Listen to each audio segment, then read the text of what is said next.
పరేషాన్. Smart ration కార్డులపై smart రాజకీయం నడుస్తోంది. సొమ్ముకరిది సోకొకరిది అని బీజేపీ ఫ్రస్ట్రేట్ అవుతుంటే క్రెడిట్ అంతా మాదే, కావాలంటే లెక్కలతో సహా చూపిస్తామంటూ కౌంటర్ ఇస్తోంది అధికార కాంగ్రెస్. ఇలా రెండు పార్టీలు 2 రోజుల నుంచి స్మార్ట్ రేషన్ కార్డులపై రచ్చ చేస్తుంటే లేటెస్ట్ గా బీఆర్ఎస్ సైతం ఈ ఫైట్ లోకి ఎంట్రీ ఇచ్చింది.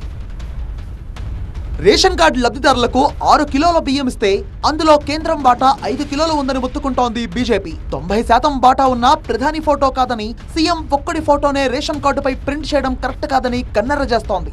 ప్రధాని మోదీ ఫోటో పెట్టకపోతే ఉద్యమం చేస్తామంటున్నారు బీజేపీ నేతలు. ఈ స్మార్ట్ కార్డు దేనికోసం, దానికి 600 ప్రింటింగ్కి 600 కోట్లు ఖర్చు పెడుతున్నారు. ఈ తెలంగాణ రాష్ట్రానికి ముఖ్యమంత్రి శాశ్వతం కాదు, ఆ సంబంధిత మంత్రి శాశ్వతం కాదు. ఇప్పుడు మొన్న కర్ణాటకలో ఏమైంది? సిద్ధరామయ్య రాజీనామా చేసాడు, కొత్త ముఖ్యమంత్రి వచ్చాడు, శివకుమార్ వచ్చాడు కదా. ఆ కార్డులన్నీ వేస్ట్, ఇక 600 కోట్లు వేస్ట్. ఇప్పటికే అప్పుల పాలేనం. ఎందుకు పెట్టాలో ఫోటోలు ఎందుకు పెట్టాలి? 600 కోట్లు తిరిగి పర్మనెంటా రాష్ట్ర ముఖ్యమంత్రి గారికి కదా, సంబంధిత మంత్రి పర్మనెంటా? ఇవాళ మీరు కార్డు ఫోటో పెట్టుకోవడం కాదు, నరేంద్ర మోడీ గారు ఎందుకు పెడతలేరు? ఇచ్చేది నరేంద్ర మోడీ గారు, పైసలు ఇచ్చేది నరేంద్ర మోడీ గారు, బియ్యం ఇచ్చేది నరేంద్ర మోడీ గారు. ఇవాళ మీరు ఫోటోలు మీరు పెట్టుకుంటారా? కేంద్రం వాటా ఉంది కాబట్టి ప్రధాని ఫోటో పెట్టమంటున్న బీజేపీ నేతల వాదనను తప్పుపడుతున్నారు కాంగ్రెస్ నేతలు. బీజేపీ వాదనలో ఏమాత్రం వాస్తవం లేదని కొట్టిపారేస్తున్నారు. లక్షలాది రూపాయల ట్యాక్సీ కడుతున్నాం. గౌరవ ముఖ్యమంత్రి రేవంత్ రెడ్డి గారి ప్రభుత్వము, మన ప్రభుత్వము, మనమందరం దానికి ప్రభుత్వంలో ఉన్నటువంటి రేవంత్ రెడ్డి గారి ఫోటో కూడా, గౌరవ ముఖ్యమంత్రి గారి ఫోటో కూడా, కేంద్రంలో ఉన్నటువంటి ప్రతి పథకానికి కూడా రాష్ట్ర ముఖ్యమంత్రి గారి ఫోటో వేయన్నా. ప్రధానిని ఎలా గౌరవించాలో తమకు తెలుసన్నారు TPCC chief Mahesh Kumar Goud. Photo పెట్టకపోతే ఉద్యమం చేస్తామనడం సరికాదంటున్నారు ఆయన. రాష్ట్రంలో జరిగేటటువంటి సంక్షేమ కార్యక్రమాలు, రాష్ట్రం ఇచ్చిన సంక్షేమ కార్యక్రమాల్లో రాష్ట్ర ముఖ్యమంత్రి ఫోటో, కన్సర్న్ సంబంధిత మంత్రి ఫోటోనే ఉంటుంది. మీ సన్న బియ్యం మేము ఇస్తా ఉన్నాం. ఇలా మీరు ఇంత గొప్పగా ఇస్తే మరి మిగతా రాష్ట్రాలు ఎందుకు ఇవ్వట్లే? ఇప్పుడు చాలా మెజారిటీ రాష్ట్రాలు బీజేపీ పాలిత రాష్ట్రాలు ఉన్నాయి, అక్కడ ఎందుకు మీరు సన్న బియ్యం ఇవ్వట్లే?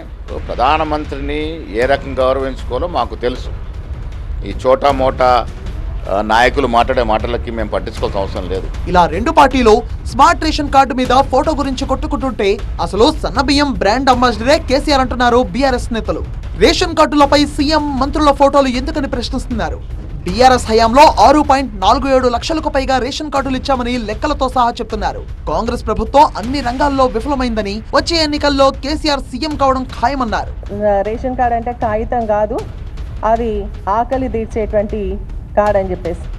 మరి దీంట్లో మీ ఫోటోలు ఎందుకు అని అడుగుతున్నారు. గతంలో ఏ రాష్ట్రంలోనైనా రేషన్ కార్డు ఇస్తే ఆ గౌరవ ముఖ్యమంత్రి గారి ఫోటోలు ఎక్కడ పెట్టుకోలేదు. కానీ ఈరోజు స్మార్ట్ కార్డు ఇచ్చేటప్పుడు మీరు మీ ఫోటో, మరి అదేవిధంగా మంత్రుల ఫోటోలు ఎందుకు పెట్టుకుంటున్నారు? ఇది పర్మనెంట్గా ఉండేటువంటి కార్డు. ఈరోజు ప్రభుత్వాలు మారుతాయి, ముఖ్యమంత్రులు మారుతుండొచ్చు, కానీ కార్డు మాత్రం అట్లనే ఉంటుంది.